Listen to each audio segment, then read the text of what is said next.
Hello बच्चों, नमस्कार। पिछले क्लास में मैंने आपको जो है आउटसाइड माइक्रोमीटर, उसके प्रकार यूज़ करने से पहले बाद में सावधानियों के विषय में बताया था और उसके टाइप्स ऑफ उसका यूज़ ये सब मैंने बताया था। आज मैं आपको जो है कुछ जो अलग से जो है यूज होने वाले इनसाइड माइक्रोमीटर, डेप्थ माइक्रोमीटर और कॉम्बी माइक्रोमीटर, डिफरेंट टाइप के जो माइक्रोमीटर्स हैं उनके विषय में आज मैं आपको बताऊंगा।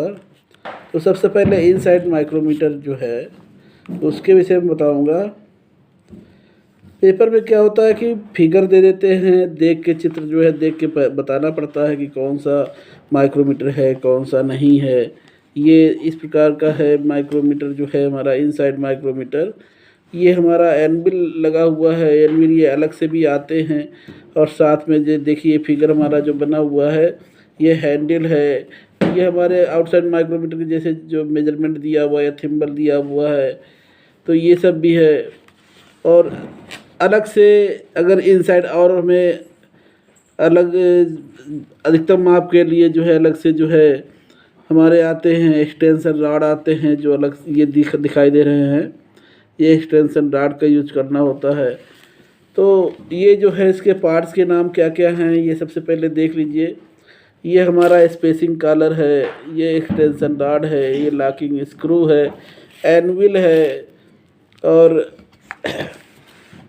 ये हमारा जो है हैंडल स्क्रू है, ये हैंडल है। ये इनसाइड माइक्रोमीटर का फिगर है पूरा। और इनसाइड माइक्रोमीटर का इधर दिया हुआ है, उसका एक और व्यू दिया हुआ है। यहाँ से लेकर और यहाँ तक ये जो है बीच में इसका जो मेजरमेंट दे रखा है ये हमारा एनुअल कहलाता है। यह स्लीव है, स्लीव को 3 नामों जाने जाते हैं, बैरल या हब। यह हमारा थिम्बल है। इसके अलावा जो है स्पेसिंग कॉलर के विषय में दिया हुआ है। स्पेसिंग कॉलर एक्सटेंशन रॉड जो है ये इस जो है लेंथ इसकी बढ़ती जा रही है, हमें जिसकी जो आवश्यकता होती है कार्यानुसार उसका हम यूज करते जाते हैं। अब थोड़ा इसका थ्योरिकल थोड़ा देख लीजिए। थ्योरिकल इसलिए हम आपको बता रहे हैं क्योंकि थ्योरी में से ही जो है क्वेश्चन पुट आउट होते हैं। इसमें से जो है आप कई क्वेश्चन जो है इसमें निकलते हैं जो हमारे एग्ज़ाम के लिए बहुत ही इम्पोर्टेंट होते हैं। तो इनसाइड माइक्रोमीटर में क्या है, यह माइक्रोमीटर बिना फ्रेम के होता है। इसमें क्या होता है, फ्रेम नहीं होता है, बिना फ्रेम के होता है। ये हमारा आउटसाइड माइक्रोमीटर फ्रेम तो होता है लेकिन इसमें जो है फ्रेम नहीं होता है। इसके एक सिरे पर जो है समायोजित एनविल, मतलब इसके एक सिरे पर जो है एडजस्टेबल टाइप भी, जिसको हम एनविल को निकाल के दूसरा एनविल लगा सकते हैं, तो उस टाइप का एडजस्टेबल भी होता है, फिक्स भी होता है। और दूसरे सिरे पर स्थिर एनविल जो है, दूसरे सिरे पर स्थिर फिक्सड एनविल होती है। इसके साथ 1/2 इंच, आधा इंच की स्पेसिंग कॉलर होती है जो भी हमने चित्र में दर्शाया है। इस माइक्रोमीटर के द्वारा 2 से 8 इंच अर्थात 50 से 200 मिलीमीटर तक आंतरिक साइज इंटरनल मेजरमेंट किया जा सकता है। कितना, 50 से 200 मिलीमीटर तक, या हम कहें ब्रिटिश सिस्टम में 2 से 8 इंच तक कर सकते हैं। स्पेसिंग कॉलर का साइज क्या होता है, 1/2 इंच होता है।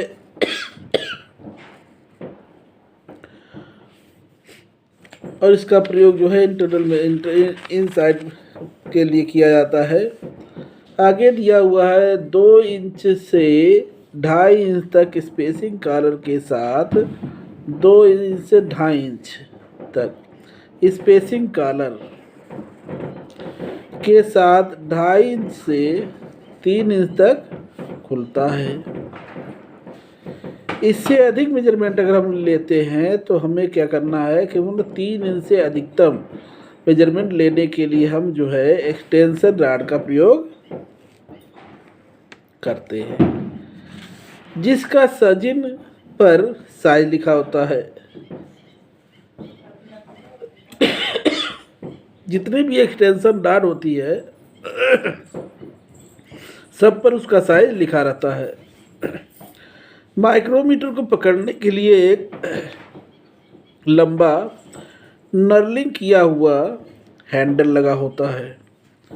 नर्लिंग मैंने बताया था, नर्लिंग जो है एलएच मशीन पे काटा जाता है, जो नर्लिंग टूल से होता है। ये 3 प्रकार के होते हैं, straight knurling, cross knurling, diamond knurling. इसका जो लीस्ट काउंट होता है 0.02 मिलीमीटर, 0.01 मिलीमीटर, माइक्रोमीटर में 0.01 मिलीमीटर होता है। ये मीट्रिक सिस्टम में है और ब्रिटिश सिस्टम में 0.001 इंच होता है। जबकि वर्नियर कैलिपर में मीट्रिक सिस्टम में 0.02 होता है, ब्रिटिश सिस्टम में जो है 0.001 होता है। अगला माइक्रोमीटर हम आपको बताएंगे,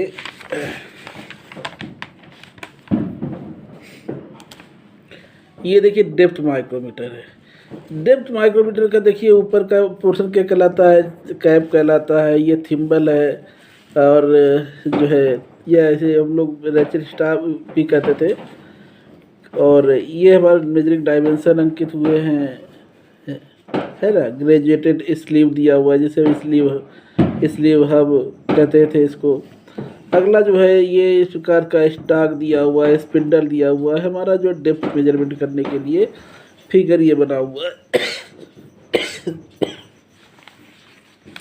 इसके विषय में हम आपको बताएंगे। इस माइक्रोमीटर के द्वारा स्लॉट या ग्रूव, देखिए स्लॉट भी चेक कर सकते हैं या ग्रूव या सुराख की गहराई मेजरमेंट करने के लिए। देखिए 3 प्रकार की मेजरमेंट करता है ये डेप्थ माइक्रोमीटर। इस माइक्रोमीटर के फ्रेम व एनविल जो है इसमें क्या होता है, ये नहीं होते हैं, फ्रेम और एनविल नहीं होते हैं। इसके स्लीव व थिम्बल पर अन्य माइक्रोमीटर की तरह चिन्ह अंकित होते हैं। अन्य माइक्रोमीटर की तरह जो है स्लीव और थिम्बल पर जो मेजरमेंट अंकित होते हैं उस वैसा ही इस पर भी होता है। इस माइक्रोमीटर में रैचेट के आधार की तरफ निशान लगे होते हैं। रैचेट से आधार की तरफ लगे होते हैं, आगे निशान आगे की तरफ बढ़ते जाते हैं। इस माइक्रोमीटर में लॉक नट होता है। इसका प्रयोग किस लिए किया जाता है, गहराई मापने के लिए किया जाता है। देखिए इसमें क्वेश्चन क्या निकला, इससे गहराई मेजरमेंट चेक करते हैं, ग्रू या स्लॉट भी चेक कर सकते हैं। और अगला क्वेश्चन ये बनता है कि माइक्रोमीटर फ्रेम व एनविल नहीं होते हैं, ये भी ध्यान रखना है। इसके अलावा हम आपको अगला माइक्रोमीटर बताएंगे, स्क्रू थ्रेड माइक्रोमीटर। ये देखिए चित्र, इसका फिगर देखिए, ये इसका फिगर है स्क्रू थ्रेड माइक्रोमीटर। ये स्क्रू पिच डायमीटर चेक करता है। इसके विषय में क्या दिया हुआ है, यह माइक्रोमीटर बनावट के अनुसार आउटसाइड माइक्रोमीटर की तरह ही होता है। ये आउटसाइड माइक्रोमीटर की तरह होता है। अंतर केवल इतना होता है कि इसके एनविल में 55 डिग्री या 60 डिग्री, कहेगा 55 डिग्री या 60 डिग्री के कोण पर वी ग्रूव बना होता है तथा स्पिंडल के आगे के भाग को 55 डिग्री या 60 डिग्री के कोनिकल आकार में बनाया जाता है। कैसे, कोनिकल आकार में बनाया जाता है ना। इस माइक्रोमीटर में एनविल फिक्स तथा कुछ में एडजस्ट, ये दिया एडजस्टेबल या इंटरचेंजेबल होते हैं। मतलब किसी में एनविल जो है फिक्स टाइप होते हैं और किसी में इंटरचेंजेबल, मतलब हम उसे चेंज कर सकते हैं, बदल सकते हैं। इस माइक्रोमीटर का प्रयोग पिच डायामीटर मापने में किया जाता है। स्पिंडल व एनविल की कोनिकल सतह का कोण थ्रेड के अनुसार स्टैंडर्ड होता है। अब थ्रेड के अनुसार, क्योंकि थ्रेड तो डिफरेंट टाइप के होते हैं, जैसे स्क्वायर थ्रेड, बटरेस थ्रेड, नक्कल thread, Acme thread, metric Acme thread, तो डिफरेंट टाइप के थ्रेड है। तो इसलिए थ्रेड के आधार पे जो है इसके एनविल और स्पिंडल जो है डिफरेंट एंगल्स के ग्रूव में होते हैं, लेकिन साधारणतया जो है 55 से 60 डिग्री तक है। ठीक है। और ये इसमें क्वेश्चन क्या बनता है कि इसका जो है एनविल कितने डिग्री में होता है, तो एनविल जो है 55 से 60 डिग्री में होता है। स्पिंडल का जो है उसका वी शेप कोनिकल जो होता है वो कितने डिग्री का होता है, वो भी 55 से 60 डिग्री के लगभग होता है। तो ये चीज़ें हमको जो है ध्यान रखने वाली चीज़ें हैं। अगला है हब माइक्रोमीटर। ये देखिए इसका फिगर कैसा है, इसका फ्रेम रेक्टेंगल टाइप का लग रहा है, बाकी सब आउटसाइड माइक्रोमीटर जैसा होता है। मापने का प्रोसीजर भी वही है।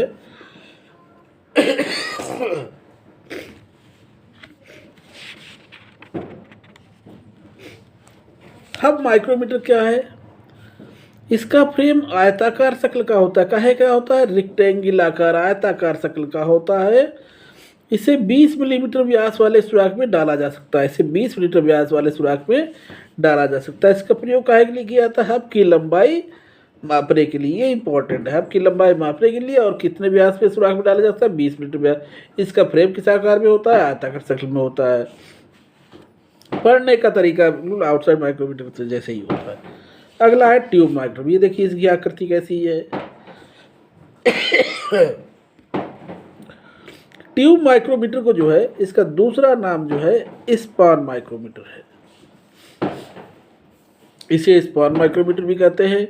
इसकी एनविल स्पिंडल के साथ कितने डिग्री कोण बनाती है, 90 डिग्री के साथ। देखिए एनविल जो है स्पिंडल से 90 डिग्री कोण बना रही है। इसके प्रयोग से पाइप या ट्यूब की मोटाई मापी जाती है। और इसका फ्रेम काहे का बना होता है, फोर्जेड स्टील का बना होता है। इसका फ्रेम फोर्जेड स्टील का बना होता है। इसके प्रयोग से पाइप या ट्यूब की मोटाई मापी जाती है। इसका एनविल स्पिंडल के साथ 90 डिग्री कोण पे बनाता है। इसका दूसरा नाम क्या है, स्पान माइक्रोमीटर है। ये भी इम्पोर्टेंट है,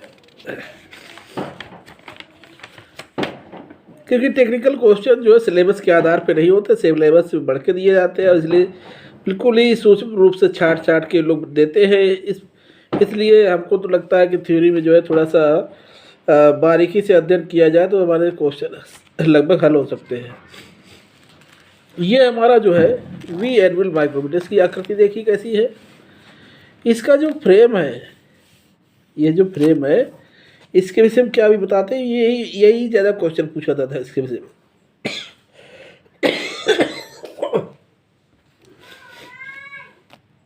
इस माइक्रोमीटर का जो वी आकार में बना होता है फ्रेम, इसका सन्निहित कोण जो है कितना होता है, 60 डिग्री होता है। इसका सन्निहित कोण कितना होता है, 60 डिग्री का होता है।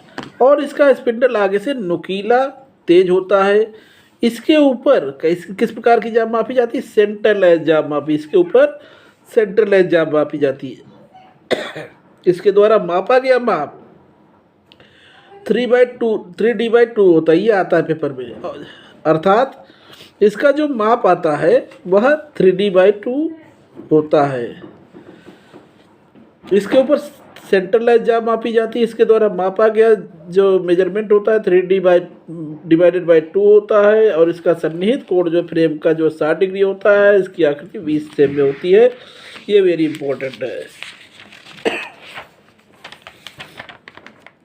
तो बच्चों अगली क्लास में मैं जो है कुछ और माइक्रोमीटर रह गए हैं, 2-4 रह गए हैं, उसको मैं फाइनल कर दूंगा। तो मेरा ये पूरा माइक्रोमीटर जो है कंप्लीट हो जाएगा। सो बच्चों थैंक यू, नमस्कार।